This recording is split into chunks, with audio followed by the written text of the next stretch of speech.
I am, at my core, a linguistic descriptivist, which is to say that I think that words mean the things that we use them to mean. It offers a lot of slippery area for words to mean one thing to me and another thing to you. And so while I am fundamentally a linguistic descriptivist, I also find it really important to define our terms. I'm trying to thread something kind of narrow and delicate today, so let me start with some definition. It is censorship when the government does not permit speech. Censorship is a thing that only the government is capable of doing. Now, not just the government of your country, right? It is possible to be censored by the government of your state or by the government of your housing association, right? There are various censorships available. However, somebody calling you an asshole because you said something mean is not censorship. That's a different thing. What that thing is a question for later in our conversation. But let's start with censorship. Censorship is what is asked for when people seek to ban books. Not just to say, ooh, probably you shouldn't read that, or you shouldn't read that until you are a certain age, but this may not be in the library. This may not be in the school. When we redact the ugly parts of our history to make a pretty picture of what was, which never was that way. To pull language out of, for example, Tom Sawyer to make it more palatable, as if it wouldn't be maybe more educationally useful to deal with why that language is there and why you maybe shouldn't use it if you look like me. Censorship is when we say you cannot teach this, not because there is no scientific consensus on it, right? You probably should not teach religiously based evolution in a science class in a public school, because that's not what public school is for. However, there is scientific consensus that trans people exist. So we can teach that trans people exist in school, right? This little bit of difference about why we're not teaching it. You could also teach religious theories of evolution, or the lack thereof, in the context of a world religions class. You can say, people believe this, because people believe that, and that is true. You cannot say, this is what scientists believe, because broadly it is not. However, we see in Florida and Texas and even attempts made right here in Montgomery County, right there in Montgomery County, we see attempts made to get rid of books and education that acknowledge the painful histories of race and genocide in our country. Trying to get rid of anything that acknowledges that gay, bisexual, trans people exist, right? You will often hear, and this is a little bit of an aside, but it's related. You will often hear people say, well, straight people don't push their lifestyle on everybody. I hear you laughing, so I understand that I don't have to explain that too far. If a teacher who is a woman married to a man can say, my husband, in class, and not only do they, but I have seen and heard some things in my time of heterosexual teachers having mini weddings in their classrooms, of build up to the teacher's wedding as a big event in actually quite small children's lives. If straight people can do that, then when I teach sex ed, I can talk about my wife. If you can do it, I can do it. Level. You will also hear that pushing on young people narrative just from books like Julian is a Mermaid, which is a book about a little boy who likes to dress up as a mermaid and is maybe thinking about what his gender is. However, one time, I witnessed relatives of mine watching their children play with each other announce that the children were flirting with each other because one was a boy and one was a girl and they were smiling at each other. And I said, "Ooh, friends, they're related. But also, they're two. 2-year-olds just smile. They like other people." People project all kinds of things onto children well before anyone has the opportunity to indoctrinate them into homosexuality or transgenderism or critical race theory, which I don't even know how you would teach to a 5-year-old. It's a law subject. Anyway, I'm getting away from myself. Let me come back. So censorship is a thing that the government does. Censorship is when the government says, you may not speak that way. Now, right now, our government doesn't do a lot of explicit censorship, but it does do a good amount of implicit censorship. You can see that in the massive difference in response from the police to actual Nazis marching in the streets of Charleston, Virginia, good Lord, C names. Charlottesville, I have merged all the names into one. Thank you. Okay, Charlottesville, Virginia. Actual, stated by themselves, Nazis, chanting, "Jews will not replace us." Not a cop in sight. Black folks protesting the death of George Floyd. Cops everywhere.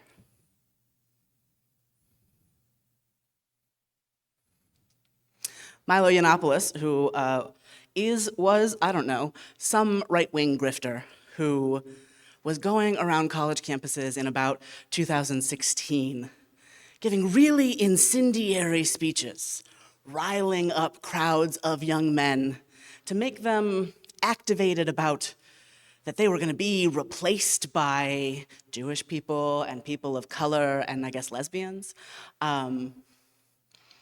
Totally fine, the university protects that speech. The University of California, a state institution, protects that speech. People show up to protest that speech. Cops. Interesting. Whose speech is actually being protected there? What are the cops doing showing up on university campuses and causing fights with college students? There is an argument that most of the people showing up at any of these protests are not actually members of the community. I don't buy it. I don't buy it because the numbers show that most of the people are actively students of that institution or another nearby institution.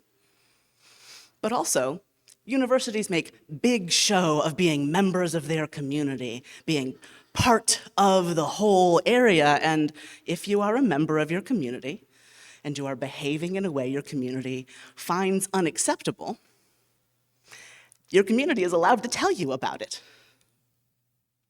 The right to assemble is an integral part of our right to free speech. And yet, it gets obfuscated, it gets blocked in all sorts of ways. Some of them aren't so showy as the cops showing up and beating up teenagers. Some of them are quieter. Earlier this week, I was digging through the filing cabinets in the WES office, which is, as you might notice, undergoing some transformation. And in it, I found a folder labeled FBI, CIA on WES. It is the best thing I have ever found in that office. It is mostly comprised of about 3 reports from the FBI and the CIA. One, in fact, signed by J. Edgar Hoover. It's a photocopy of it, so it's not the original, but wow, look at us go. They are Freedom of Information Act reports, which were requested in the 70s, in the early 70s, by Hank Gassner, who was then president of this congregation. They include belief that WES was a communist front, belief that WES was under the influence of Russians.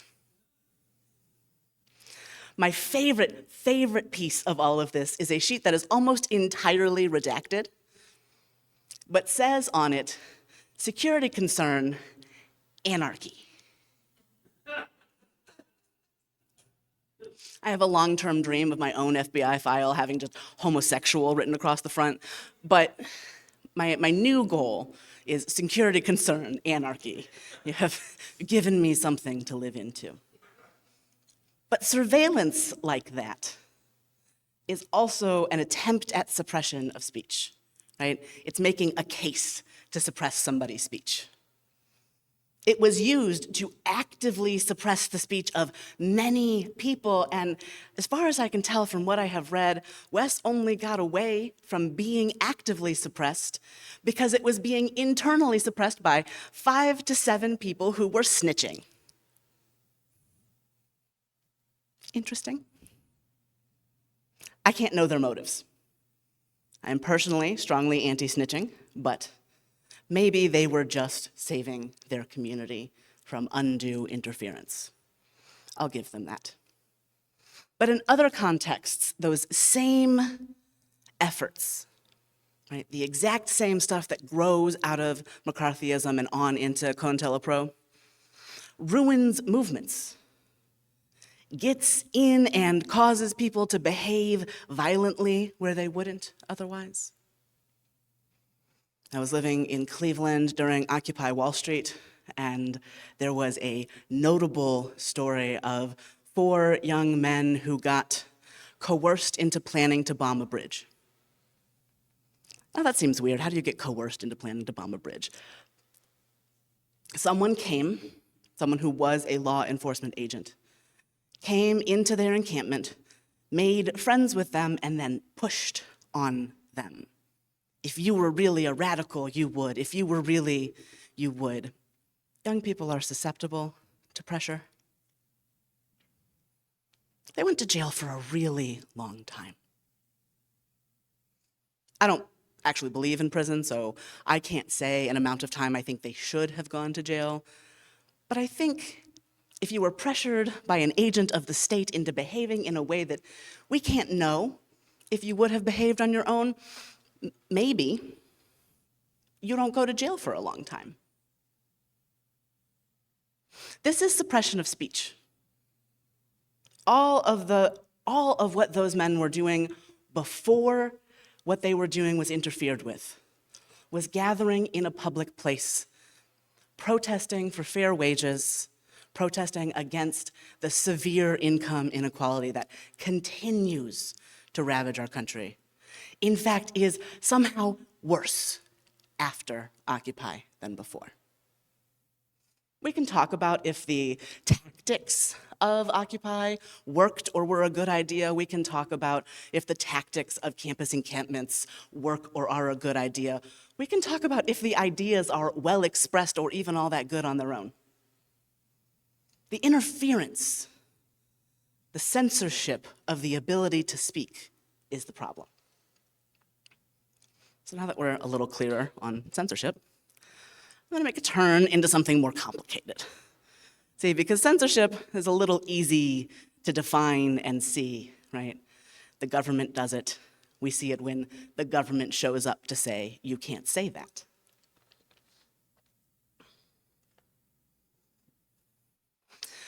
But what on earth is cancel culture? I don't know. I have some histories that you might not, though.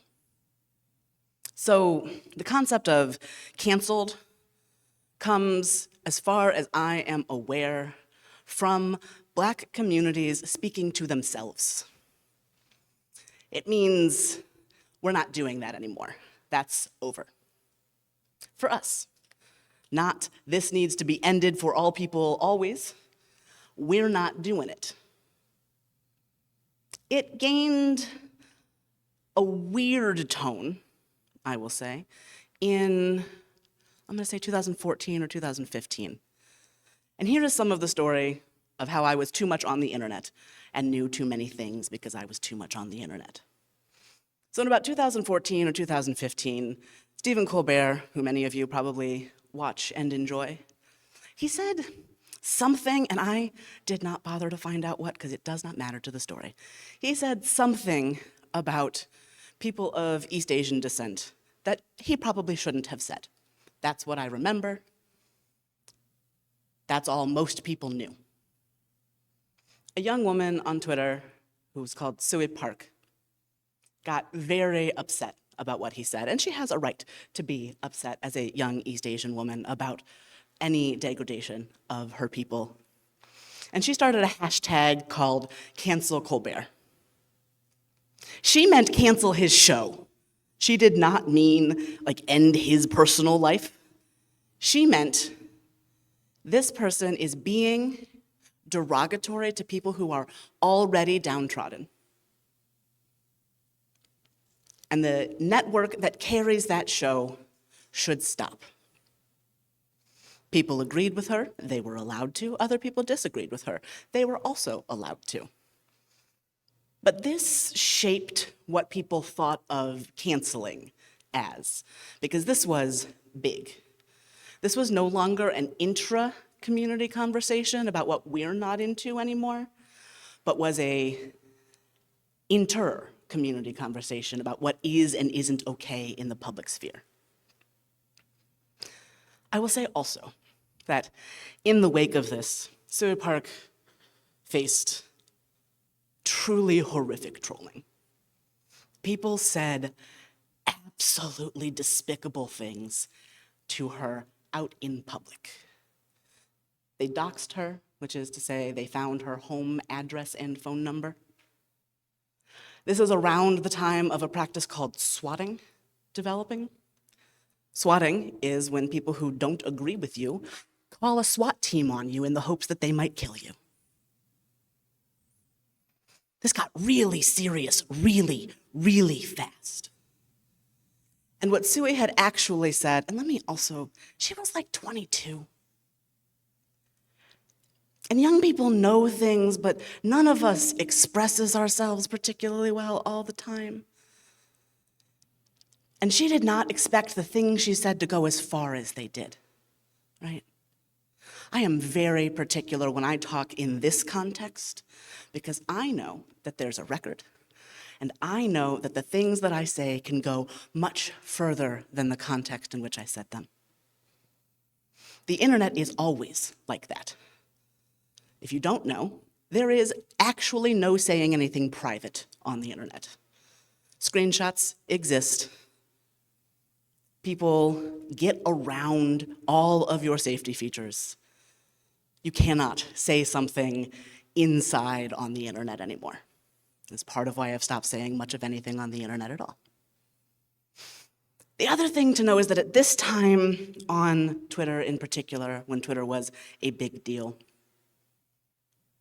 the culture on Twitter was really, really snappy and sarcastic.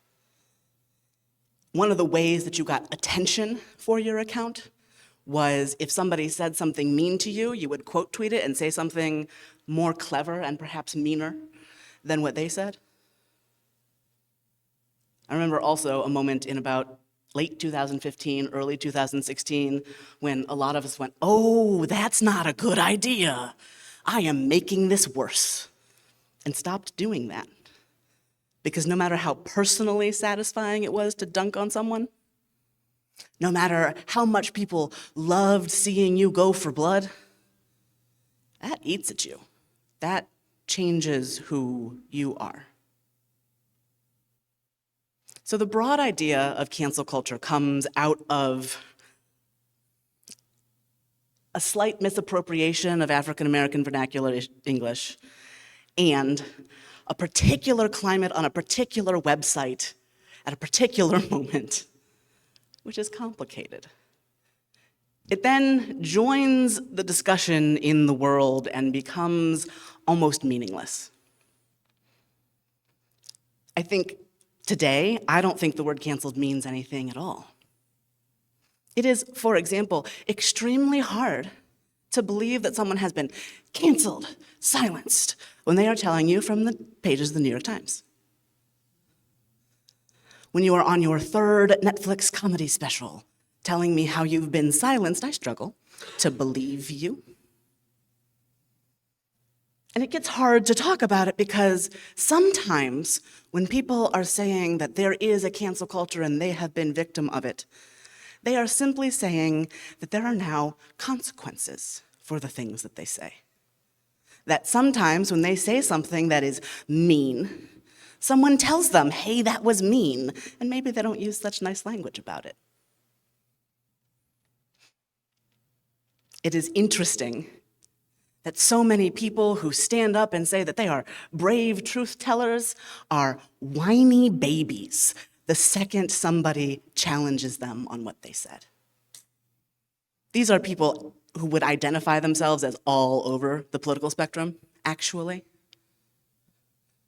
I think we recently saw a certain bleach blonde congressperson take a shot and then not be ready for the shot that got taken back at her. Play stupid games, win stupid prizes, Marjorie. And that might not be an appropriate way to handle conflict inside a community. It might not be a good idea if you are in relationship with someone to immediately up the ante. I'm going to tell a story that is going to feel unrelated. I'm going to tell you about the history of rap battles. So, if you want to, and I do, you can trace rap battles way back into history because there used to be, in what is now roughly Saudi Arabia, a number of traveling or itinerant tribes of people who we would now maybe call Bedouin. And they would travel and learn and write their stories in dramatic, poetic form, and then they would meet in the spot that now has the Kaaba in Mecca. And they would have poetry battles. They would get together to share their poems and see whose rhymes were the most interesting and who had had the most interesting journey. This was a community practice that was, it seems, competitive but friendly, where the goal really was having the best rhymes possible. That's how rap beef started, in my opinion. You move forward in history and people continue to write poems. People from intentionally devalued communities, particularly Black American communities, get together to make art in the ways that they have available to them. In schools that are under-resourced, where visual art is a little bit hard to come by because paint is expensive, where maybe instruments are even hard to come by, but you can make a beat on your table and you can make a poem and you can come up with something that is hot, right? So rap battles and rap beef start that way. And as rap becomes a genre, we get little slices, right? Now, early on, it is hard for a rap beef to get big because hip hop isn't big enough for that yet, right? In the late 70s and early 80s, when rap is becoming a genre, really forming together, these things are happening in a club, on the street, on a mixtape you gotta buy out of the trunk of some guy's car. Notably, the vast majority of white people know nothing about it.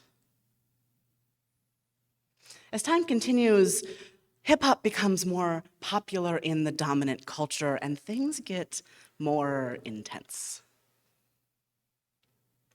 I've talked before about my favorite hip-hop radio journalist, Jay Smooth, graduate of the Ethical Culture School in New York City. He recently released his first video in a long time talking about why old heads, that is, older people who are fans of rap, why old heads hate the current beef between Drake and Kendrick Lamar. If you didn't know, there is a current rap beef between Drake, who is a Canadian Jewish rapper who used to be on Degrassi, and Kendrick Lamar, who is a native of Compton, California, who won a Pulitzer Prize for his album, Damn. Now, if it were me, I would not get into a poetry battle with a man who has a Pulitzer. I would not get into rap beef with the only rap artist who has ever gotten a Pulitzer. Kendrick Lamar is a generational talent, and my bias in this particular beef is obvious. But let me back up a little bit, because there is context that I need to give you before I talk about my qualms with the current rap beef. And the context is, as you get into the 90s, rap beef gets more and more intense until it has a very public body count. So in the 90s, you have a feud between the East Coast and the West Coast, which is really hyped up by a media machine that does not care about these people, right? A media machine that is busy making money off of selling the specter of the black gangster to white people. This becomes a feud specifically between Christopher Wallace, also known as the Notorious B.I.G., Biggie Smalls, and Tupac Shakur on the West Coast in LA, in Oakland. Tupac Shakur, notably the nephew of Assata Shakur, the child of two Black Panthers, and a graduate of art high schools himself. They both end up dead. By the end of 1996, they are both shot to death in public. We don't see a lot of public rap beef after that for a while. And when we do, it's kind of silly stuff like 50 Cent and Ja Rule, neither of whom are people who anyone thinks are like a great rapper, kind of taking little shots at each other, but nothing is serious.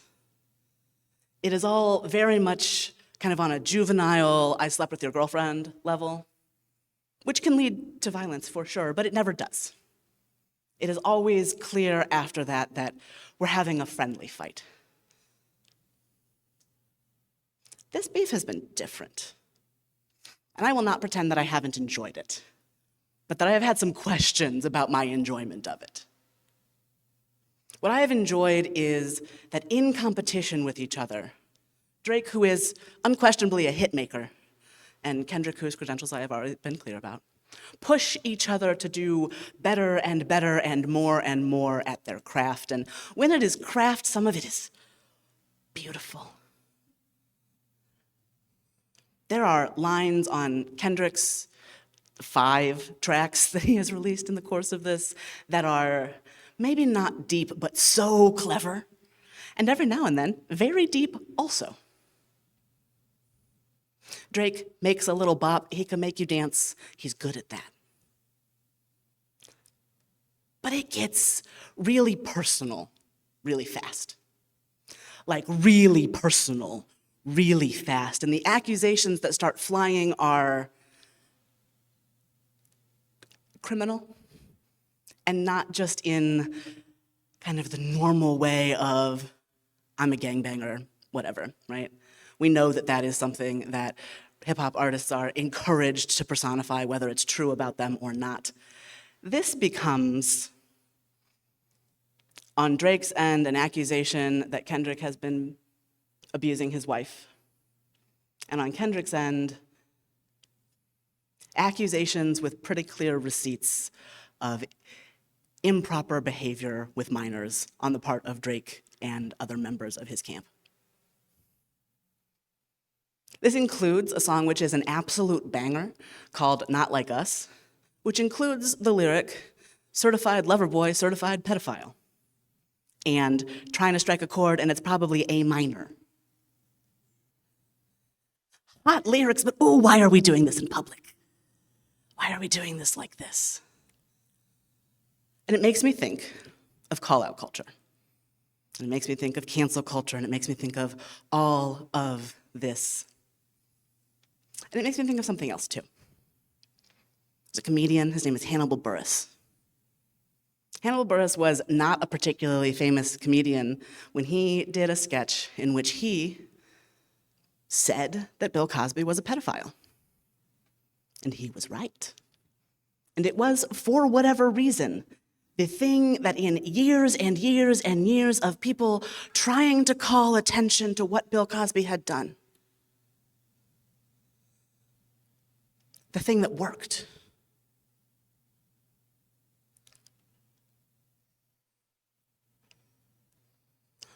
I don't know what to do with that.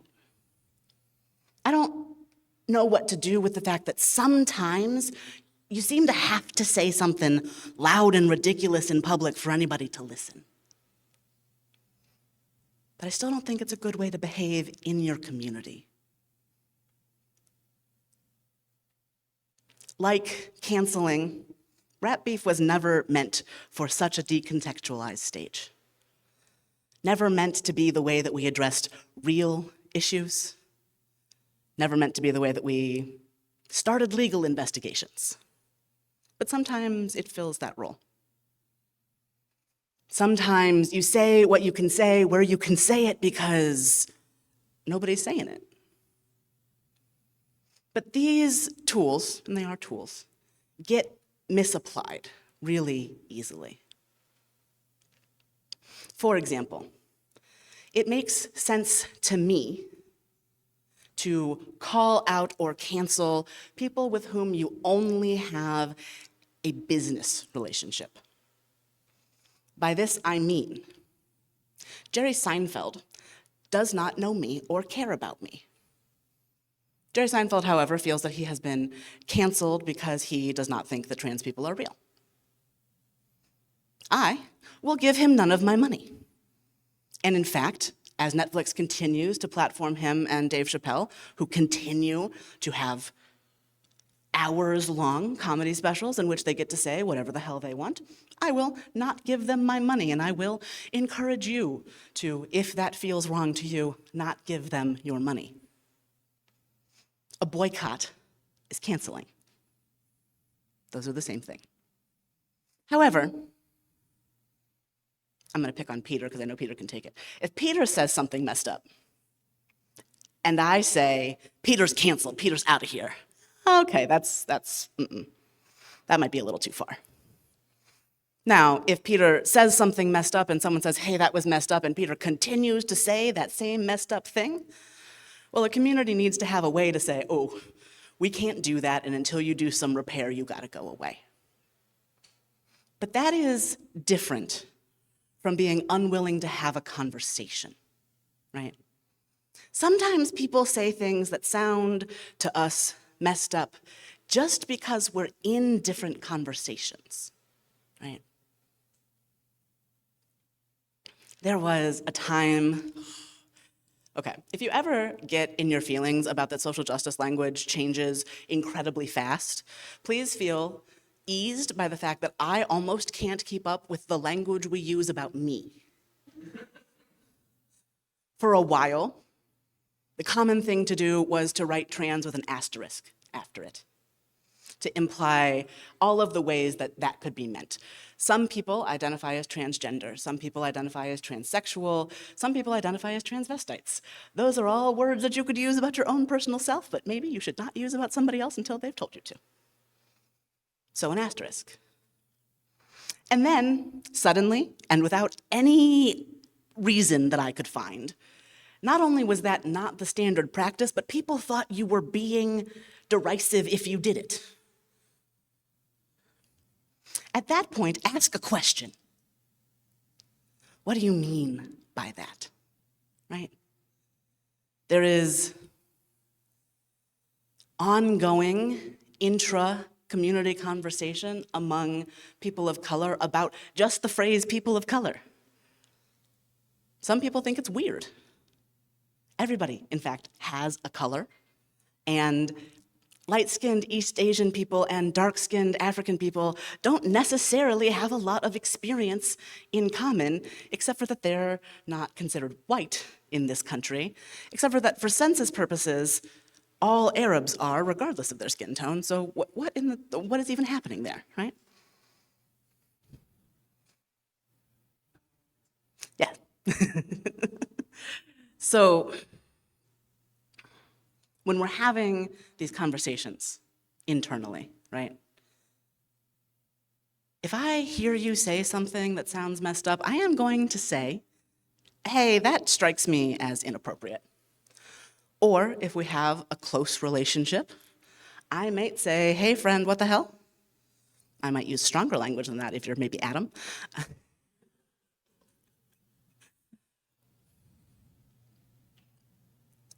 In that context, first of all, it's a question. It's a reminder that we're not necessarily hearing and saying the same things. It is also an ouch, right? I have in my life heard people use the T slur and not realize that it was a slur. The T slur is tranny. I can say that, most of you can't. They don't know. Hey, ouch, what?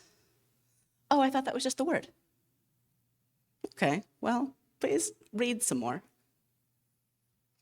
When you hurt people, they're not required to be nice to you. I will be, it's literally my job. But that is different. That is different from the thing that goes on social media in particular, and in communities that are not bound by any kind of shared ethic, which is a really performative desire to be the most correct person. That is useless. You will never be the most correct person, and being the most right person on the internet or in your housing association or in your condo board will get you nowhere. It will get no one anywhere. It just won't. We'll talk about one more term that gets wildly misapplied and has almost that same exact trajectory. That term is Karen. People will talk about someone being a Karen and what they mean. Well, let me give you some history. That word starts as literally there was a string of incidents where Black people were simply in a public place and white middle-aged women called the cops on them. So some Black folks on the internet and in person started calling that character of a woman who calls the cops on people who are doing nothing in particular a Karen. This gets picked up by the internet and pulled completely out of its context. There's another thing that happens to a lot of language, which is on its way through the internet. It gets picked up by like 10-year-olds who don't know what they're saying and just like to say it a lot. If you speak to anyone who is currently 10 years old, you hear a lot of horribly misappropriated African-American vernacular English. Right now, they're saying "gat" to mean a big butt. The way they get there is that sometimes if a person sees someone with a big butt, they will say, "gat damn." And the children decided that "gat" meant a big butt. So first of all, don't take your clues on what words mean from 10-year-olds. Second of all, if somebody is white and saying something that sounds like it was originated by people who aren't, maybe ask a bunch of questions. Maybe don't ever use that word. But back to Karen. So Karen gets picked up by 10-year-olds, 16-year-olds, and a bunch of people who have no context for what initially happened. And they start applying it to every middle-aged white woman that they don't like. It becomes simply misogyny, extracted from the context of a power differential and a specific behavior, a label which may not have been fair to Karens in the first place, but that had a utility and a specific meaning, becomes a thing that can be thrown like a slur, though it's not exactly a slur, at any woman, any white woman of roughly middle age, and who knows what middle age is anymore anyway, voicing an opinion that you don't like. Notice when the terms become just another way to shut people up who have been shut up over and over and over again. So I'm going to pull back through this. Censorship is the government saying you can't. The government saying you can't is a different kind of bad than a person saying you can't. And even if the government says you can say that, and the government ought to say, in my opinion, that you can say pretty much anything, because it's not their business. It does not protect you from the consequences of what you said. And sometimes the consequences of what you said are gonna be people being mean to you. That is true whether what you said was true or not. However, if you notice that people with less social power than you are repeatedly telling you that the things you're saying are mean, disrespectful, derisive, if you are being called an asshole by a minoritized person over and over and over again, ask yourself some questions. At the same time, pay attention to your attachment to purity. Because what a lot of the actual negative effect of a thing you could call cancel culture is a symptom of purity culture. We often use purity culture to mean simply the culture of abstinence only and sexual purity, but it seeps into basically everything that we do and think. There is a right side and a wrong side and no space between the two of them. There are good people and bad people and no complicated people in the middle. I don't live in that world. Right? My joke is that I am non-binary, bisexual, and polyamorous. I have never made a choice in my life, and I will not. There is a lot of space in the middle. There is space in the middle about most things. There are some things that I have no middle space for. I have no middle space when what we are talking about denies the inherent worth and dignity of any person. No middle space there. That includes racism, sexism, homophobia, transphobia, xenophobia, long, long list of phobias, right? Anytime we are saying that any person is necessarily less than us, no gray area on that. But a little bit, little tiny sliver of gray area, because here's the slimy sliver of gray area. I still think that bigoted people deserve housing and food and clean water. There is actually nothing a human person can do that would make me believe that they did not deserve a safe place to live, food that is not going to harm them to eat, and water that is not going to harm them to drink. Nothing. There is nothing a person can do that would make me believe that they deserve solitary confinement. Nothing. However, not wanting you to be in solitary confinement and thinking you can behave however you want in our community are different things. One of the problems that traditions like ours can face is that we want to be for everybody, but everybody's like a really big group of people. And there's this thing called the paradox of tolerance, right? Where there is a degree to which if you are tolerant of bad behavior, if you are tolerant of racism, sexism, you make it impossible for people who are affected by those beliefs to be in community. So you need to have space for people to be different and to have different ideas, but you gotta have boundaries. Most of our boundaries are about behavior, not about belief, right? You can think whatever you want in your head, but here, you are not going to talk to people any kind of way. Here, you are going to make an honest attempt to connect with people across difference, which means both that those of us who have a perhaps internet-created reflexive anger are going to just push that down a little bit, take a minute to take a walk before we come back to the conversation, find someone else and be like, hey, this thing happened and I don't know how to handle it. Will you come talk with this person with me? With me? With me, not for me. We're not triangulating. It also means that those of us who have more dominant identities, and most of us have a blend of all the things, right? Almost nobody is entirely privileged and almost nobody is entirely disadvantaged.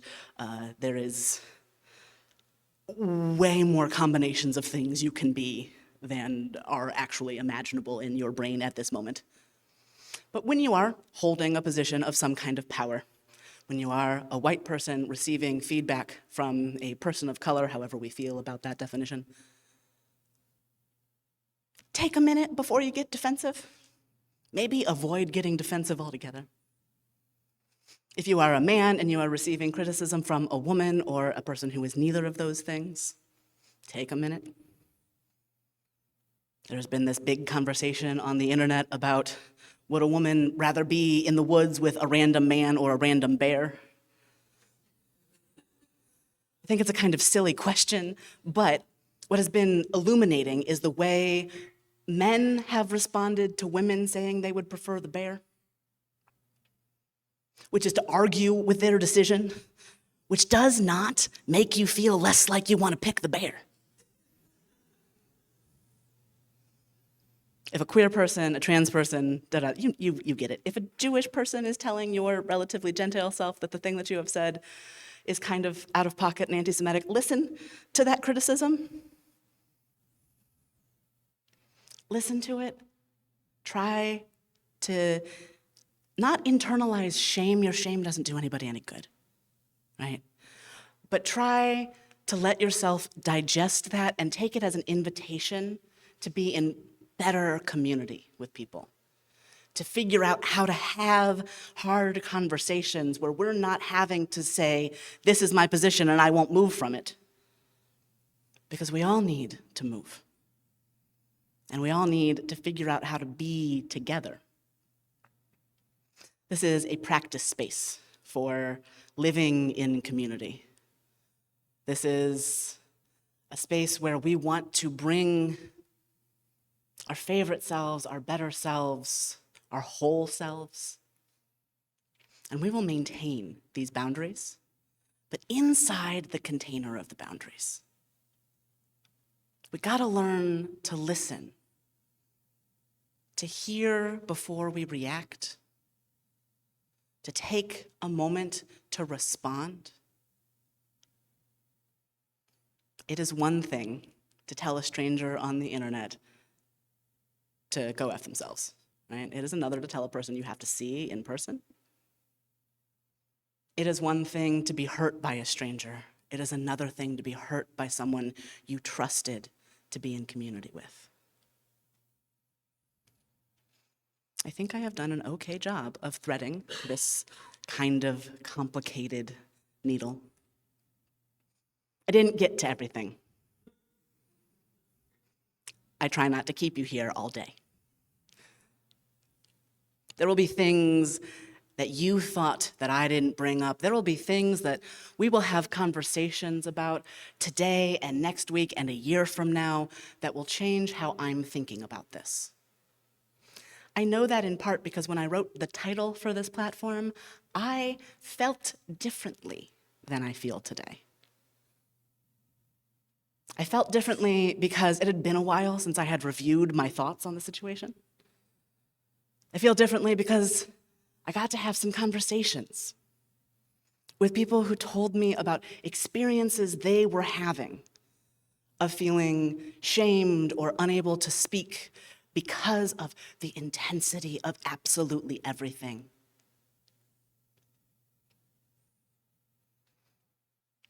My hope is that we can be changed by each other in a way that moves towards community, that moves towards love, that moves towards not just tolerating our differences, but really, really loving them.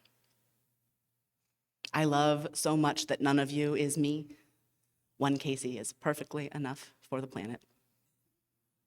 I love so much that each of you is exactly who you are. That some of you have really great earrings all the time. And some of you write really interesting papers and bring them to me. And some of you always have a suggestion of somewhere Caitlin and I might like to go. And some of you are making beautiful art. And some of you are young people who are teaching me things that I wouldn't have known otherwise. You are all something specific, something unique and beautiful. And what I want is for us to see that in each other. And this, I think, is some of how we get there. Thank you.